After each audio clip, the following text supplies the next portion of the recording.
Hello, yogis, and welcome to our Yin Lymphatics practice. So, as the name suggests, we are going to have a focus today on our lymphatic system using Yin Yoga and also using what are called lymphatic pumping techniques, which can layer in really nicely with a Yin practice. So, why would we be so concerned about our lymphatic system? Well, if you're not aware, it's a really integral and important part of your immune system.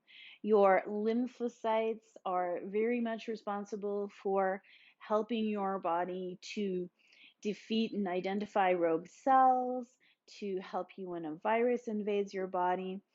And we want them to be working at their most optimal level for us to continue to have good health. You have areas in the body where we have concentrations of lymph nodes, and yin pumping techniques combined together really can help get into those dense areas of lymphatic node congregation and just help things to move. The most important thing about your lymphatic system is that you want it moving. You do not want a sluggish or congested lymphatic system. That's not going to serve you much purpose. Examples of when you can tell that's happening in your body, let's say when you go on a long flight and you sit for a very long time and you're not moving, often people will get puffy feet or swollen legs. That's an example of lymphatic congestion. And it can happen anywhere in the body. And we really just want to keep that lymph flowing. Why would we address our lymphatic system with a yin yoga practice? It's very simple. Your lymphatic vessels actually live in your fascial network. That's where they reside in the human body. So think about it. If your body is tight, dehydrated, your fascia is maybe having some adhesions, your lymphatic fluid is not going to be able to flow optimally.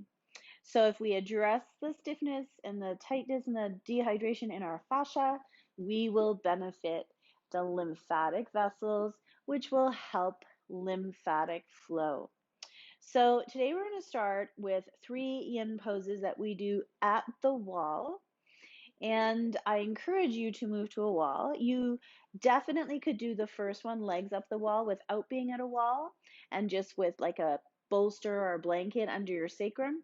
But we are going to do 2 more yin poses at the wall. So I encourage you to get your blanket or a sit cushion if you feel like you need more padding under your sacrum, right up against the wall. So take your mat up, and like I say, I just like to always put a blanket underneath just to get that little bit extra padding. Also, too, it's cold out, and if you're practicing in your basement like I am, floor is cold, so need to put down some extra padding. So let's get ourselves in position for our first yin pose. So easiest way to get at the wall is just to take one hip up against and then roll onto your back and take your legs up the wall. Now, how close you can get to the wall with your sit bones will depend on your hamstrings. So if your hamstrings are tight, you will need to back yourself up, sit bones moving away from the wall. So find where you need to be. One other consideration is if you happen to get pins and needles while you're lying here, which is something we do not want you to stay in, never stay in pins and needles, that is also an indication you need to move slightly away from the wall because you are compressing your femoral artery and cutting off blood supply.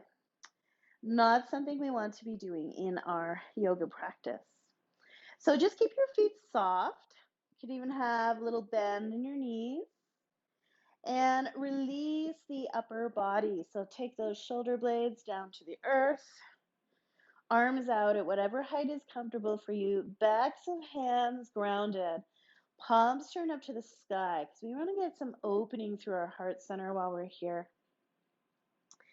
Now, if you feel like your chin is really lifted up towards the sky, give it a tuck. And if you cannot get your chin and your forehead on a level plane, please slide a little blanket in or a cushion under the head. We do not want to be bringing stress or strain into our cervical spine. Now you could either close your eyes here, or just soften your gaze. And we will start like we always do by checking in with the body. So taking a scan through and seeing where you can release further tension. So typically in our yin practice, we want to become the most passive version of ourselves as we can. So check in through those jaws. Make sure you're not clenching the back teeth. Relax your tongue into your lower palate.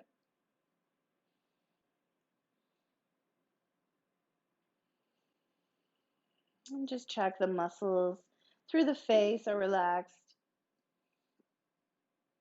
Smooth out those worry lines on the forehead. And of course, shoulders. Very important that we release and make space between ears and shoulders.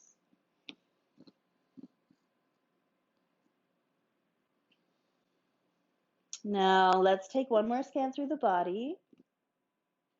And this time, we are checking in with areas of the body that may need more care and attention today. So just checking in with areas of the body that where there could be some pain or injury, maybe some things in healing mode. Just identifying where and what you need to be more mindful of as we go through the practice. Now let's bring our awareness, as always, into our breath. So lying on the back is usually a much more accessible way to move into a better breath. It's easier to lie on your back. It's easier to release tension out of the body, and that automatically helps us move closer to our good nervous system. And as always in yin, we just want to move towards a nice diaphragmatic breath. So there's a very good chance that your belly is already rising and falling with the breath, which of course is a very good indication that you are breathing with your diaphragm. So when we lie with legs up the wall, it's considered a mild inversion. Now, the head and the heart are still on a level plane. It's not a true inversion where the head is below the heart. But this act of putting our legs up the wall automatically moves us into our parasympathetic nervous system. And you just naturally breathe with your diaphragm when you're in this good nervous system. So a couple of things are happening here as we're just allowing our breath to settle and find its rhythm and flow. So why would we do our legs up the wall in a lymphatics class? Well, this posture right here is all about lymphatic drainage. So we are helping the lymph in the lower body move northwards. And obviously that happens naturally when you go into an inversion. You're not fighting gravity like you are when you're standing and walking around. So people who have any tendency to get, swollen or puffy legs and feet, this is your go-to, legs up the wall.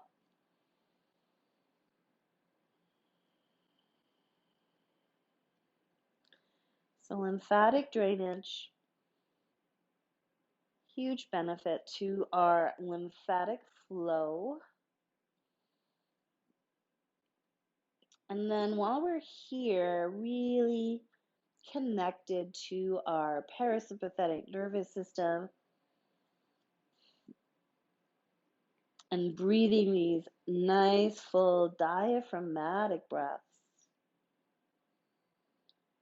we are helping all of the lymph nodes in our abdomen, of which there are many. So average person could have anywhere from 400 to 600 plus lymph nodes in their abdomen. And this concentration of lymph, called your gut lymph, is where your most powerful immune cells reside. So often they're called NK cells, natural killer cells. So think of them as the Navy SEALs of your immune system. These are the guys you want on your side. These are the cells that will identify other cells in the body that have gone rogue and need to be destroyed. And that's why they're called your natural killer cells, NK. So they reside in the gut. And if we have a healthy, functioning lymphatic system where there's lots of flow happening, those natural killer cells will go up and away from the gut. So they move northwards in the body and they start to circulate throughout your lymphatic system, looking for things that are not in our best interest.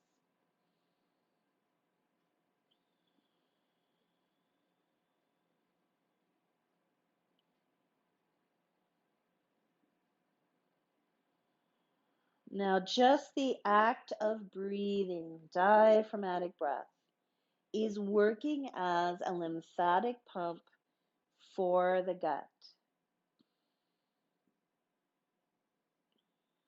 So if you really think about it, anytime you do a yoga practice, doesn't matter what style it is,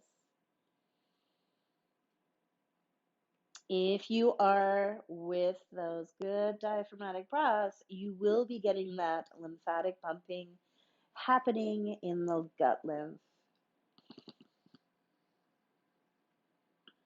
And this is one of the reasons why yoga is so good for you. It works on your body on multiple levels that most people don't even realize. It's not all about being super flexible or bendy. In fact, being able to twist yourself up like a pretzel is really not hugely beneficial. What's more important is to keep the systems of the body healthy, and then to keep our joints and our muscles and all the fascial network, which is like your ligaments, your tendons, your fascia trains, keeping all those things hydrated and supple. All right, we're going to switch things up a little here now, and we're going to go into a butterfly at the wall. So soles of feet coming to touch, knees opening out to the sides, and they're just going to let your heels naturally slide down the wall until they come to a position that works for you. Now, the closer the heels get to the groin, the more you're going to be targeting this inner leg line. So if you need to keep a bigger diamond, do so. So again, gravity is going to work with you here. So usually people go into a much deeper butterfly when they're at the wall than if they were supine, lying on their back, or seated. Now we are getting into concentration of lymph nodes behind the knees and into the groin. So I'll name some of the other places where your lymphatic system is located in the body that are areas we want to target. Throat and neck, chest, abdomen I already talked about, groin, behind the knees, ankles, armpits. So those are some of the areas where we have large concentrations of lymph nodes. And your lymph nodes, you can think of them as like little recycling centers where lymphatic fluid flows through, and the lymph nodes look for the icky stuff we don't want flowing through the body, and they pull it out. And then they're going to help it go towards the toxin or the toxins of that, whatever they've taken out of the lymphatic fluid, go towards the liver and then be dealt with.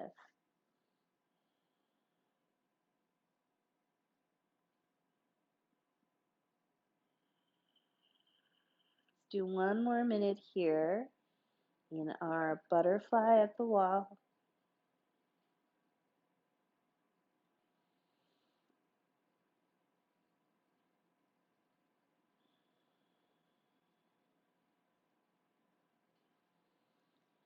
Staying with our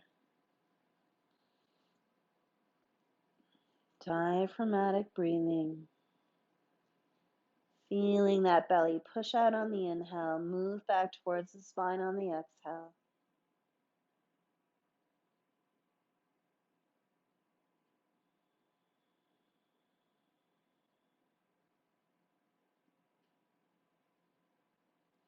So one other benefit to having your legs up and working with gravity instead of against gravity is the fact that it does put you into your parasympathetic, which is really good if you suffer from insomnia. So doing this practice at night, legs up the wall, would benefit obviously your lymphatic system, but it would also help you to become sleepy. So keep that in mind if sleeping is becoming a problem, which it sometimes does as we go through different cycles in our lives. All right, now bring your hands on the outside of your knees, and you're just going to bring the knees towards center and then start to take the legs back up the wall. Let's just take a little bounce here. So one other thing that our lymphatic system really loves is bouncing. So you can jump up and down on the spot, or you can use one of those rebounders. So last pose we're going to do here at the wall is straddle or dragonfly. So we're taking the hips, we're abducting them now, moving the legs away from the midline. We are still targeting that big inner leg line. Less concentration, obviously, or targeting of the back of the knees, but still working into the inguinal lymph nodes, so the nodes in the groin. And of course, staying with our breath and working into our gut lymph. So just watch again, because you're not having gravity stop you as much, or you don't have your upper body weight over top of you. Your legs might abduct way more than they normally do. So just make sure you're not over stretching that inner leg line.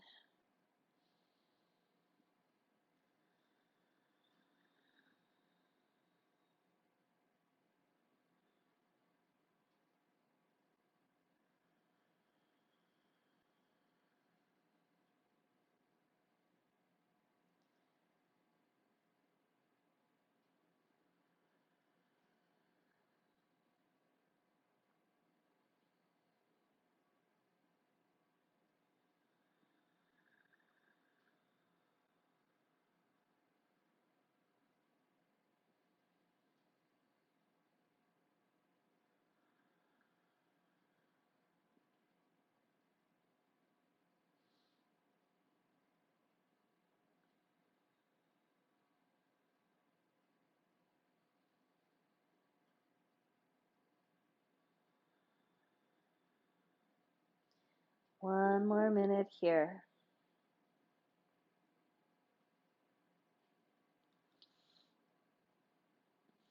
So if you were short for time and you don't have the full hour to do this video, you could just do these first 3 poses at the wall.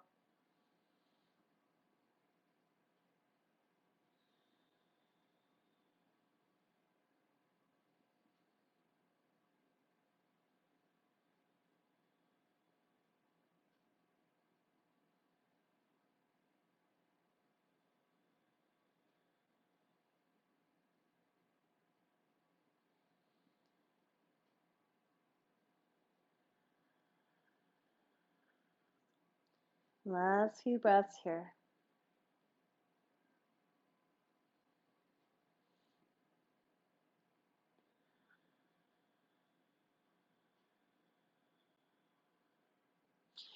All right, bringing your hands on the outside of your thighs and support that one leg back to center, then the other. Legs back up. We can do a little bounce out here. You can do a little bit of seaweed legs, so taking your legs away from the wall and just giving them a little wave around, just like your legs are seaweed fronds moving in the water. And then let's do some ankle circling. So encouraging, again, concentration of lymph nodes around the ankles. And then do some pointing and flexing with the feet.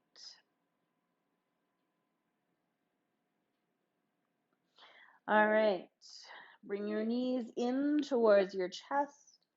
Roll over onto one side, doesn't matter which.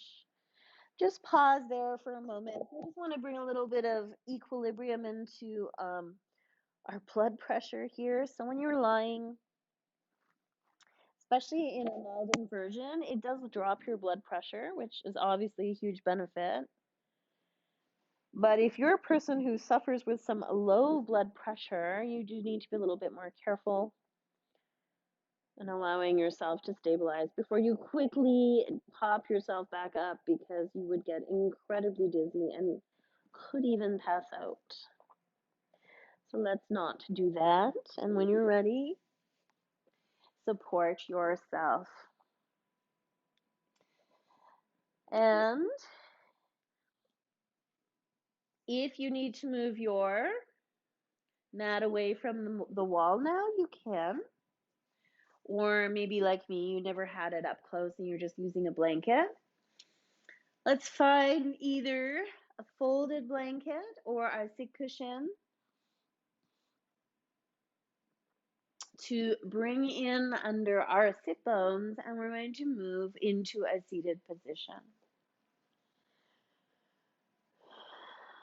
So just let those sit bones come right to the front of that prop, almost like they're going to slide off. Let's just sit up nice and tall in our space here, that slight anterior tilt through the pelvis. So we're going to move up now into the neck region. So you have lots of lymph nodes in here.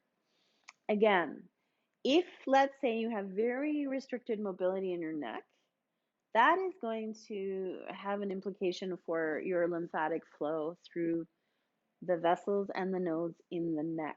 So keeping our necks mobile is important for numerous reasons, obviously in the body, but really for your lymph nodes. These are your first line of defense. If something's coming into the body, a virus, through the nose or the mouth, coming into the respiratory system, these are the nodes you want working and looking out for you. So we're just going to do what's called lymphatic pumping through the neck. So very gentle. Now, if you do suffer from some vertigo, turning your head may not always work for you. So if that is the case, please just omit and just turn your head and stay in a static position while we are moving through a more fluid movement. All right, so thinking about bringing our neck into alignment with the rest of our spine. So ears over shoulders, 2 fingers to chin. Push head back until those ears line up over shoulders. So we're just going to draw a couple of lines. We're going to draw a horizontal line to start and then a vertical line. So if you had a little dab of ink on the end of your nose, you'd be drawing that line out in front of you. So let's start turning our head one direction, doesn't matter which. Just moving into your natural range of motion, then coming back through center and over to the other side. And there you have it. It's just that simple. So you're just going to keep drawing that horizontal line in front of you with your nose. And your movement is smooth and fluid, not fast or jerky.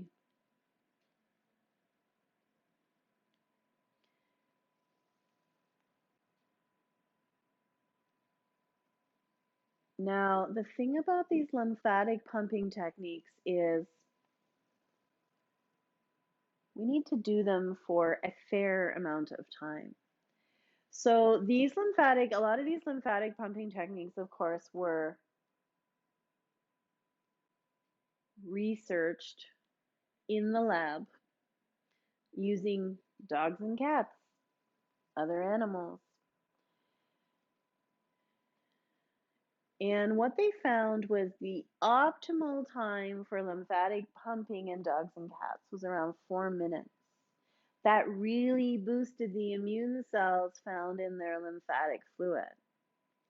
Now, 4 minutes is rather a long time to be doing some of these movements. So in lymphatic yoga, which is what I was trained in, we cut that time in half to 2 minutes. Now, obviously, if you can't do this for whatever reason, then you're not going to be doing it for 2 minutes. You'll do it as long as you can. So something is better than nothing, right? So one of the interesting things about this neck lymphatic pumping technique, a teacher who came to one of our trainings was noticing that after she did it, she had greatly improved neck mobility, which was really shocking to her because she'd suffered from a neck injury from a bad car accident for many, many years. And all the yoga she'd done as a yoga teacher hadn't really helped. But then when she did this lymphatic pumping technique, she really felt a big difference. So I'm going to do a couple more here. So I'm not timing it. Often when I teach this, I put a timer on. It's not necessary. You can estimate. All right, next time your head is back through center, I want you to pause.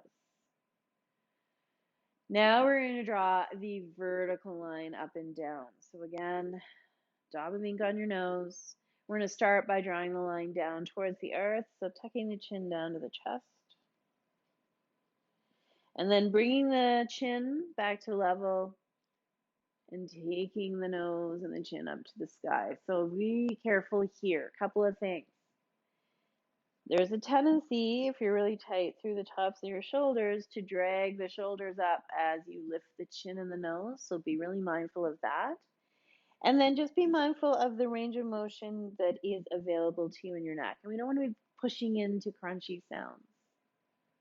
So a lot of people do not have a huge amount of cervical extension available to them.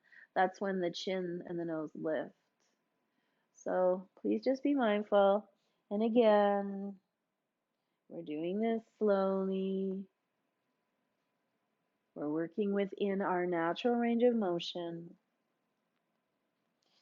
And of course, if this makes you dizzy, don't do it. You can just hang out at one end or the other.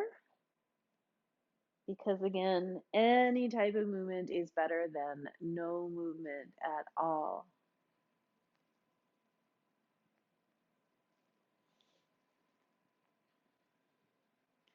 So one other little tip for you.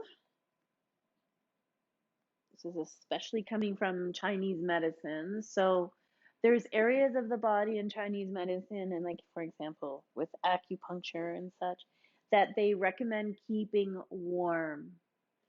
So your neck and your throat, one of those areas. So if you're going outside on a nasty cold day, always wear a scarf. You want your lymph nodes in your throat and your neck to stay warm. Few more.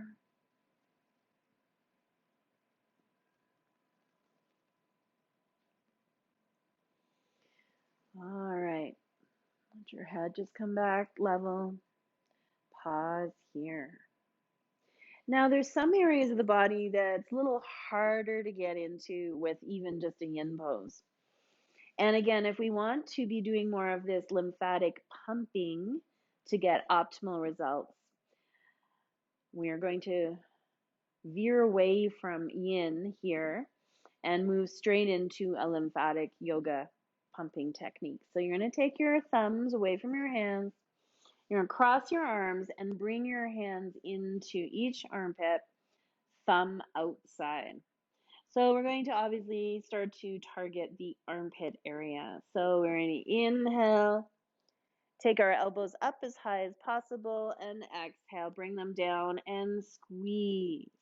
Inhale up, exhale down. There you go. That's the flow. And again, you don't have to be doing this fast. We're not in a race. What we want is to get that nice little squeeze at the end. Now, this also works a little bit into the chest, and you do have lots of lymph in the chest.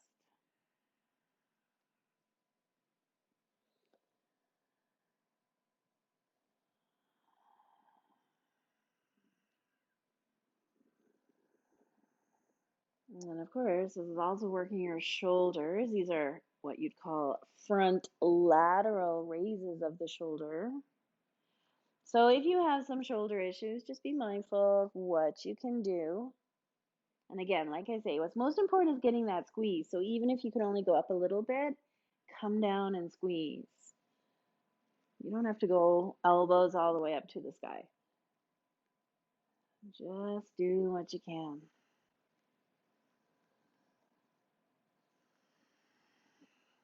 So some of these lymphatic pumping techniques can be kind of crazy. They look a little bit silly. There's two in particular that are definitely silly and involve funny faces. We're not going to do those today because I don't like to do those all by myself. I like to do those in a room full of people. I shouldn't be the only person looking silly. Everybody should.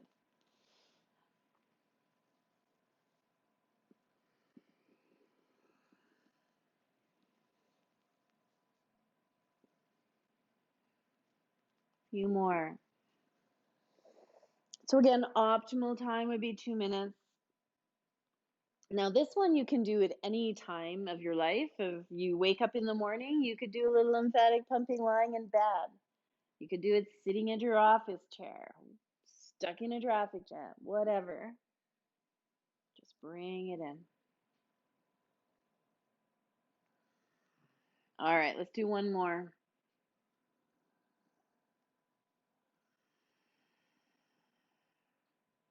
And release the arms. Give it a shake out. And then let's release our hips and give that lower half a shake out. Let's pop down to those ankles again. Rotate them. And point and flex. All right. Find whatever seat works for you. It does not have to be easy sit. And we're just going to do now a little bit of tapping into the chest itself. Most effective way to get into all of your chest lymph nodes.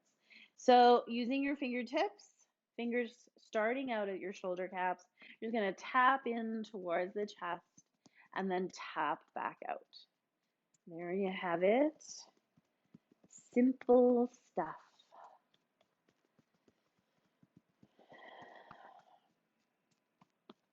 So other things that are good for your lymphatic system, I'll just give you a little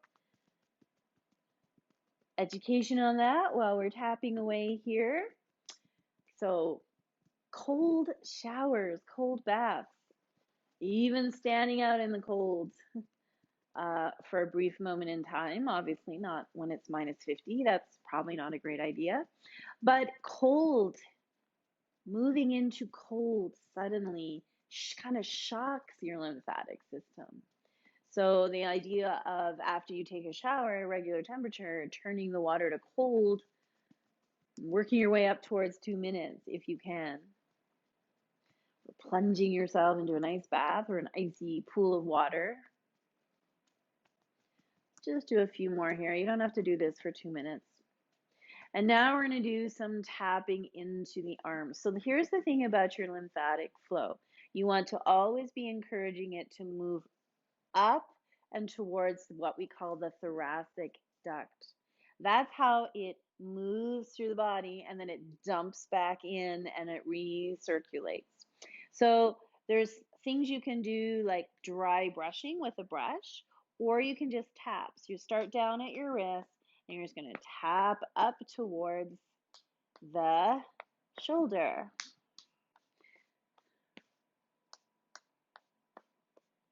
So there's lots of kind of fun, funky things that you can do for your lymphatic system. And I like things that are simple and they're like just little tools you can bring into your toolbox. Let's try the other arm now. So you could do a brushing motion as long as there's a little bit of a tap in there. So if you ever go for a lymphatic drainage treatment, they used to call it lymphatic drainage massage, but they've changed that because it confuses people because it's really not a massage. It's a very gentle thing that they do to use.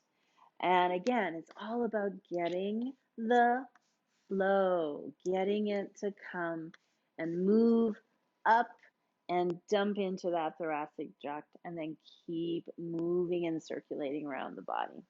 All right, just pause for a moment now and just see if you feel from all that tapping and that brushing and smacking that we just did there to ourselves, if you even can feel a little bit of a light buzz happening inside of you. That's your lymphatic fluid. So if you did a full body bounce, you would feel that everywhere. So give that a try. We're not going to do that in this video today. We're going to do a couple more things now. So I want you now to come either into easy sit, if that works for you, or butterfly legs. Okay, so again, if you go into the butterfly legs, you can keep your heels further away if you need to. And we're going to do some knee lifts. So wherever your knees happen to be, you're just going to slide your hands in under the knees and you're going to inhale up and drop. Inhale up and drop. It's just that simple. So we want to use gravity to our advantage here. So when we do the dropping, we can get into moving some of that lymph. So what are we concentrating on here? We're targeting inguinal again, so into the groin and behind the knees, right? So that's where we got those two areas of lymphatic node concentration. And again, this is a lymphatic pumping technique, as strange as that may seem. Now, you're probably thinking, or maybe you're not weird like me, and you think, well, how did they do this with cats and dogs? Well, they didn't. They did lymphatic pumping on cats and dogs mostly through massaging of the gut. And then they tried to figure out how they could replicate that through the human body. So it's not that they did this to cats or dogs. So it was mostly through massage techniques. A couple more, you're probably getting tired. It's tiring. All right. Good job. All right. So I think that was maybe a minute. You can imagine doing it for 2. It's actually quite exhausting. So if you ever do a full lymphatics yoga class, you kind of feel like a truck hit you at the end, but it is good for you. All right, so now let's do a few more yin postures that are really helpful at helping us get into our lymphatic system. So coming onto your back. So we're going to do reclined swan here. So you're going to bring your right ankle onto your left thigh.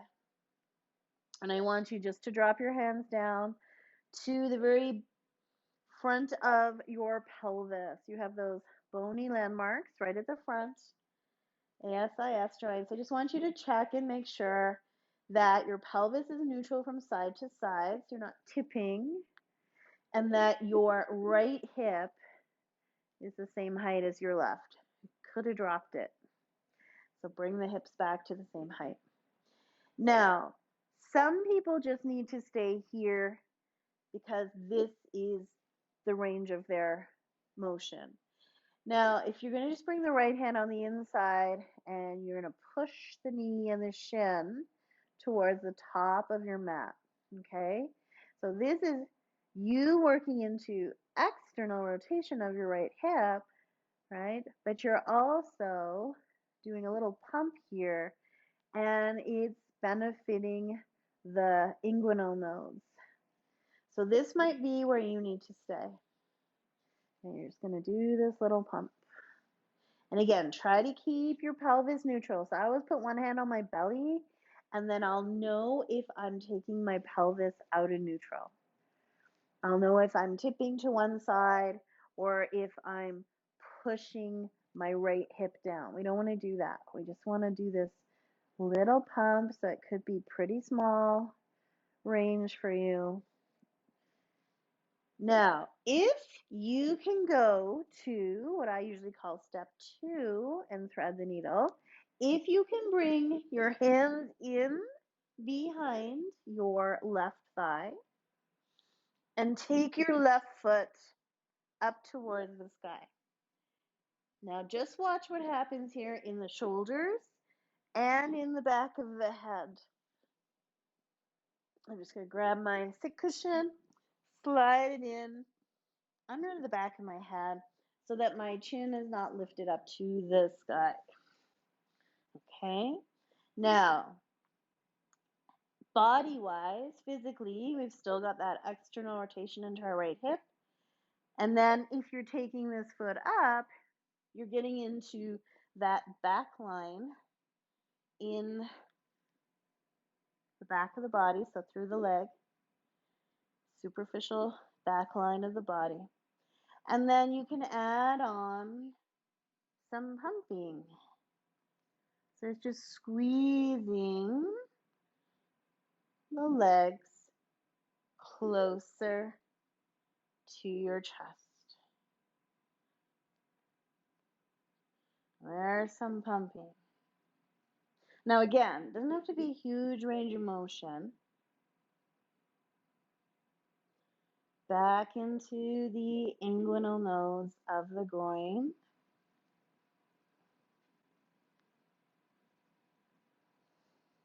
And these ones I usually only do for about 30 seconds. That's usually enough.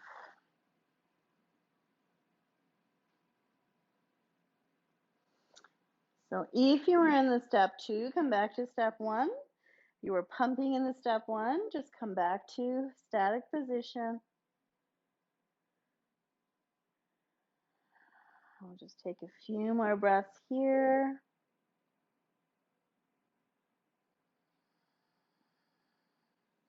And then we'll remove that right ankle from the left thigh. Now, in between sides, we're going to do another little lymphatic pump. And it's going to need you to bring your feet to touch and your knees to touch. So what we're going to do on this right leg only, we're going to inhale here. And on the exhale, we're going to let the right knee drop open to the side. And then inhale, draw it back up. Exhale, drop. Inhale, back to center. Exhale, drop it open. Inhale, back to center. There is the pump. Now this one, as you can imagine probably already, it's the groin again, but it's also the back of the right knee. So again, using gravity. Stay with your breath. Remember, we want to keep that nice movement through the belly so the gut lymph benefits.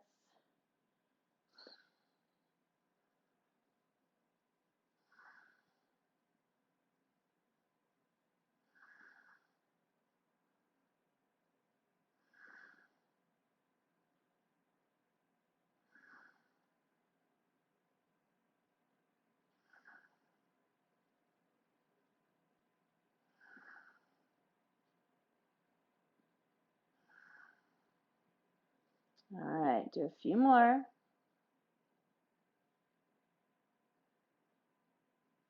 Last one. Okay, now take both legs long. Let's just pause here between the sides and see. Again, explore some of your inner spaces and see if you feel different on the one side than the other. Or maybe you feel some of that tingling again.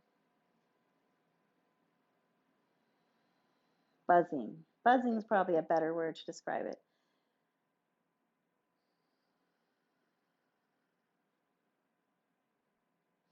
All right, let's bend back through the knees, plant the feet, hip distance this time. So we're going to go into our reclined swan on the other side. So left ankle coming onto right thigh. Hands drop down to top of pelvis. Let's check neutral pelvis, not tipping from side to side. And you might have dropped your left hip. Draw it back up so hips are the same height. Then left hand on the inside of the knee, and we're just going to push the knee and the shin towards the top of the mat, and then let it go. So there's your pump.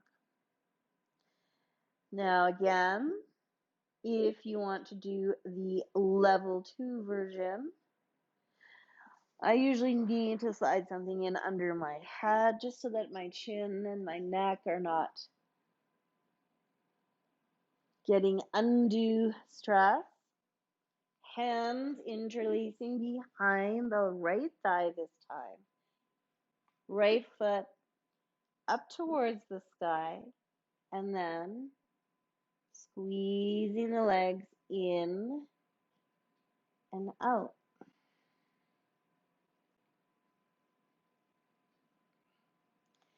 So we're getting left hip external rotation while we do this pumping to target inguinal nose. Also getting a good stretch on the outer hip of the leg that is bent. So in this case, the left outer hip into your hip stabilizers, your abductors.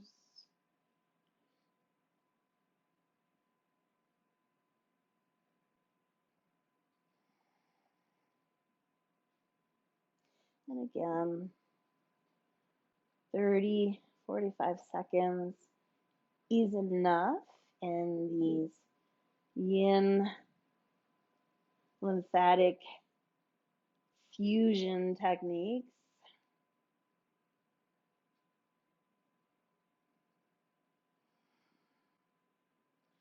All right, if you're in level 2, come back to level 1. If you're pumping in level 1, just come back to stillness. We're all just wait here. A couple of breaths.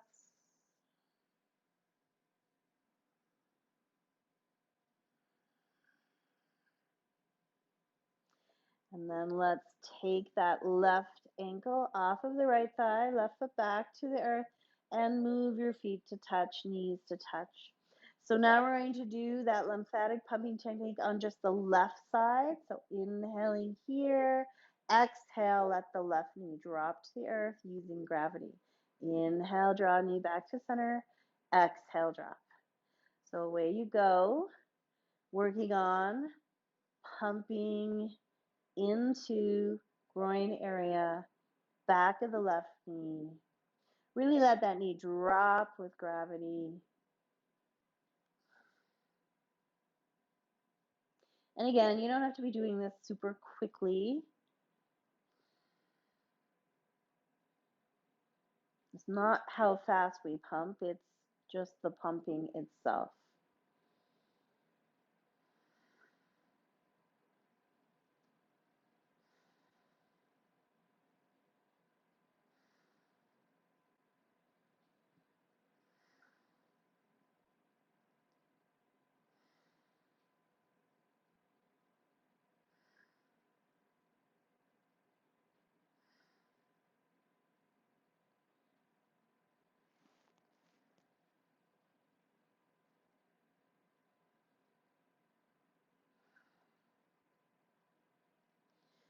All right, a few more. Last one. And extend the legs again. Just pause here, seeing what sort of sensations you can be aware of.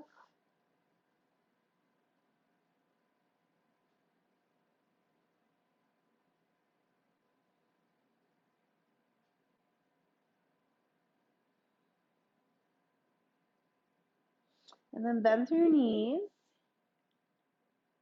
Take your feet as wide as the edges of your mats. Your knees are going to be separate. And we're going to do some windshield wipers here. So taking our knees over to one side, letting them come back through center and over to the other side. So nice internal, external rotation through our hip sockets. And again, bringing some movement in through the groin and the back of the knees.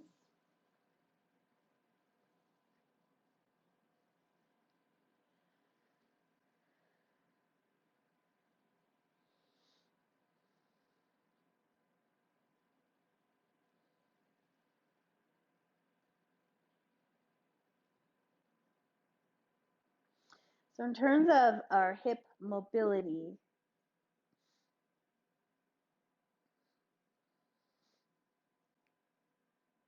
the more your hips are mobile through those 6 degrees of movement that are available, the more flow you should have in the lymphatic vessels and in the lymph node concentrations in this area of the body.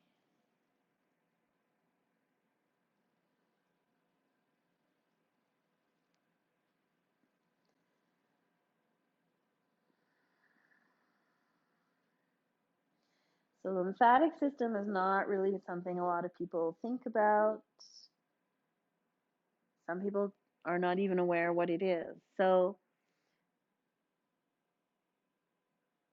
as I already said, even when you're just doing regular yoga, you are benefiting in this way. But it's nice to take a practice and just sort of concentrate it a little bit more. All right, bring your knees back through center. Now take your knees in towards your chest, but take them more towards your armpits. So you're going to keep your knees wide. And we're just going to rock side to side, just massage through that back.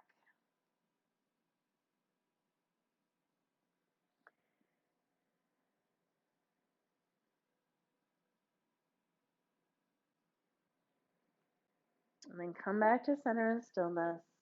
And then just do little pulses of the knees in closer towards the chest. So we'll get a nice little lymphatic pump into the gut now, in addition to groin and behind the knees. So from the navel down.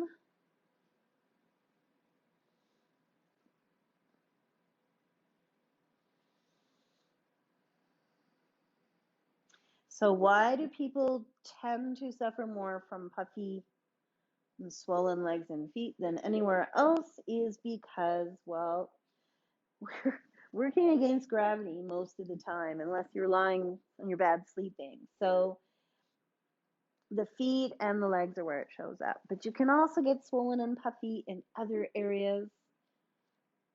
Now, obviously, if you've had lymph nodes removed from cancer surgery, then you can get lymphedema in the limbs that are affected. So it could be arms, could be also be legs though, if it was from the lower half that had the surgery. And then your face can also get puffy. So yes, there are lymphatic vessels in your face too. And then a couple more, you have lymph in your brain. And every night when you're sleeping, that lymph is supposed to be draining out of the brain. So they actually call it your glymphatic system. When it's in the brain, it has a G at the front, glymphatic. And they're starting to question if the fact that people who don't have good sleep and then don't get that lymph drainage from the brain, if that is what helps the development or causes the development of dementia. So all these new things they're discovering about our lymphatic system. All right, I'm going to come on to your side, whichever side that is, and I'm going to show you one last thing. We're going to end with something called lymphatic flossing. So once you feel stable, bring yourself up. So it is a lunge position. Now, if for whatever reason you have some knee considerations that do not allow you to do a lunge with your upper body weight over top of your knee, your modification is going to be an upside down lunge. Now, you're not going to get the flossing as well because this is a much harder position to move from. But you could still just do the yin pose. So it's half of a happy baby, knee in more towards your armpit. There was nothing stopping this knee. It would travel down to the earth, hand wrapped around the outside, or use a strap if you cannot reach your foot. And if you can fully extend left leg, great. If you can't, because your back doesn't like that, just keep a bend in the left knee. This would be your modification. And unfortunately, you're not going to be able to do the lymphatic flossing, but that's okay. So if you're coming with me, you might need a couple of blocks, so grab those and bring them up towards the top of your mat. So lymphatic flossing is just another version of a lymphatic pumping technique. Why we call it flossing is because we're more concerned with the actual fascia train. In this case, it's going to be the inner leg line, so the deep front core line that's a fascia train in the body. And it's just kind of moving that fascia train back and forth. You may have heard of nerve flossing. This is sort of the same thing, but thinking of it in terms of a fascia train. All right, it's pretty simple. We're going to start with the right leg coming forward. Now, you might not need your blocks, but have them there just in case. So you're going to bring yourself into a lunge, and you might want to pad up your back knee with your sit cushion or your blanket. Now, what we want to make sure of is that when we go into our ultimate floss position, that this knee is not over top of the ankle, as in forward of the ankle. You want to keep the knee either just above the ankle or just behind. Now, As I mentioned, you might need to put some blocks in to extend your arms. Go ahead and do that if you need to. So here's what the lymphatic flossing looks like. If we were doing just a regular yin lunge, in which case we call this a dragon, we would be just like this. With the flossing added in, we're just going to bring in some movement. So that left knee is going to stay pinned. It's not going to go anywhere. And you're going to slightly straighten your front leg. Keep a mild bend in that left knee, or right knee, sorry. And then move into the lunge. Pull back on through the hips as you slightly straighten that front leg and move back into your lunge. There you go. Nothing crazy. Lymphatic flossing, working through primarily the inner leg line, which is part of that deep front core line. We're also getting a little bit into the superficial back line too. Now try to keep your hips square. Now, some people might find it even easier to floss if they turn the right toes out about 45 degrees, so pointing more towards the top corner of your mat, and you might find you can get a better floss that way. So if you can do that, I find that helps me. My hip sockets are very more posteriorly located, which means I need to usually turn my feet out if I'm squatting or if I'm doing this lymphatic flossing. I'll just do a few more on this side.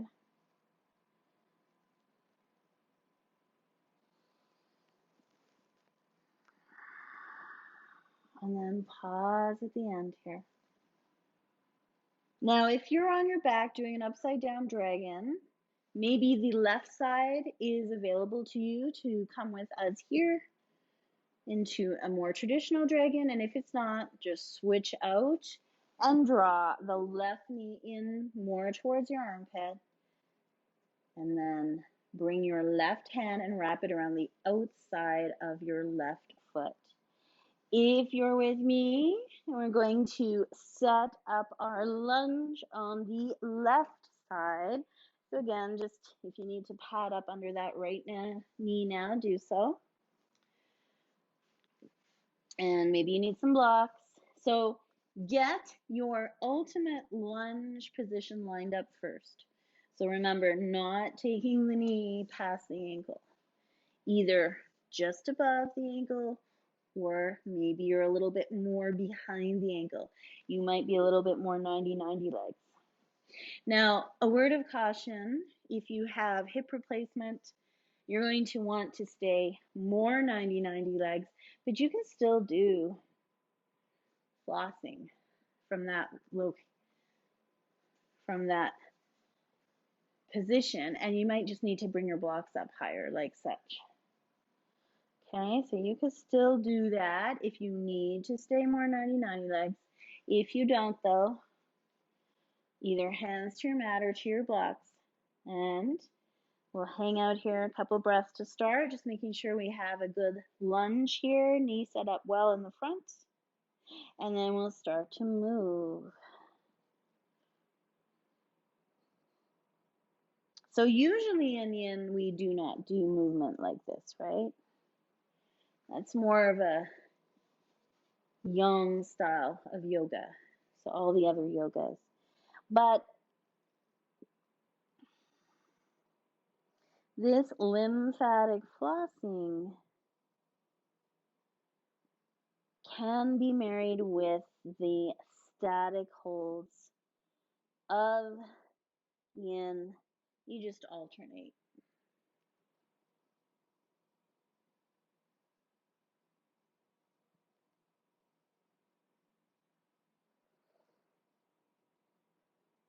So at any time, if the flossing's not working for you, that's okay. Just go back to your version of a dragon, whether it's traditional upright one or upside down. Stay with your breath.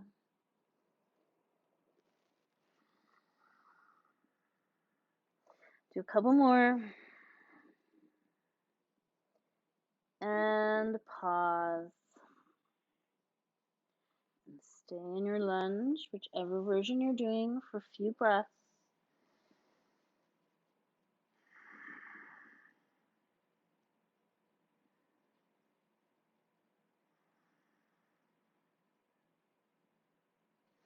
And then bring yourself out of your lunge. You can take your blocks off to the side. Can either bring your sick cushion or your blanket up as some padding for under the head. And we will return to our backs. Of course, if you're in upside down dragon, you're already there. And we'll take one last little bit of movement here. So walking the feet as wide as the edges of your mat, and just come back into some windshield wipers. Beneficial for your hip joints, outer hip area, and bringing some movement back through those areas where we have dense concentrations of lymph nodes. Just encouraging everything to keep flowing, keep moving. Just remember, you want to always keep your fascia healthy. You need to keep your fascia healthy and hydrated, not just for movement, but for pain reduction, right? So the fascia itself has tons of sensory nerve endings, and that will cause you pain. So tight fascia does not feel good in the body. It's painful. So most of the times people feel pain in their body, it's actually coming from their fascia and not from their muscles. Unless, of course, you've actually damaged or torn a muscle or sprained something, overstretched ligaments, etc. But a lot of the times, the back pains people get, the achy hips, that's all fascia. So we want to keep it hydrated. And then ultimately, all that suppleness in the body is going to help our blood circulate better and our lymphatic system circulate better. And one thing about our lymphatic system is, unlike the heart, which pumps the blood around, the lymphatic system does have its own flow, but it's not based on the heart pumping. It is based on our movement. So when we're not moving, neither is our lymphatic system flowing the way it should. So it's time for a well-deserved Shavasana. And as I mentioned earlier, sometimes when you do this lymphatic work, you actually feel a little tired after. It's a bit of a workup. And if you've ever gone and had lymphatic drainage therapy done to you, lymphatic drainage treatment, you usually need to take a nap afterwards. So just come now into a place that's comfortable for you, whatever shape that looks like. Could be full Shavasana or staying in half Shavasana with the knees bent, feet planted. And closing your eyes or softening your gaze, let's drop one last time into that breath. So we want to come back to that nice diaphragmatic breath. And just remembering how when we breathe well, we are also aiding our lymphatic system and ultimately our immune system.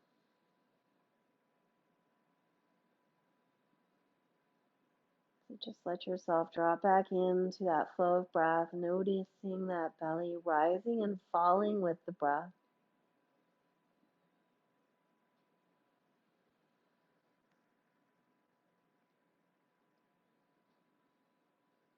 And we'll take 3 breaths here, signaling the end of the practice. Inhale, nose.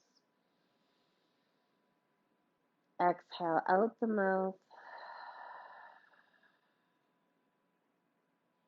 Inhale, nose. Exhale, release. Last inhale through the nose. Fill that belly as much as you can, and then on the exhale, completely empty those lungs. Let the breath go. Closing the mouth, unclenching the back teeth, letting the tongue relax into lower palate of the mouth. Relaxing the muscles through the cheeks and the temples, smoothing out those worry lines on the forehead. Eyes relaxing in the sockets. Finding space between ears and shoulders. Shoulder blades heavy, sinking into your mat. Let your pelvis be heavy, release to the earth. Arms and legs heavy, like they're full of sand. Slight tuck of the chin, lengthen down the spine.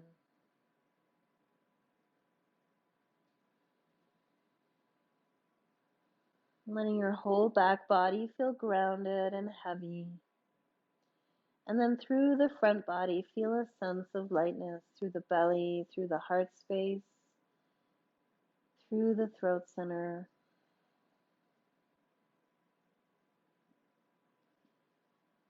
And then just let your awareness shift up to that space between the eyes.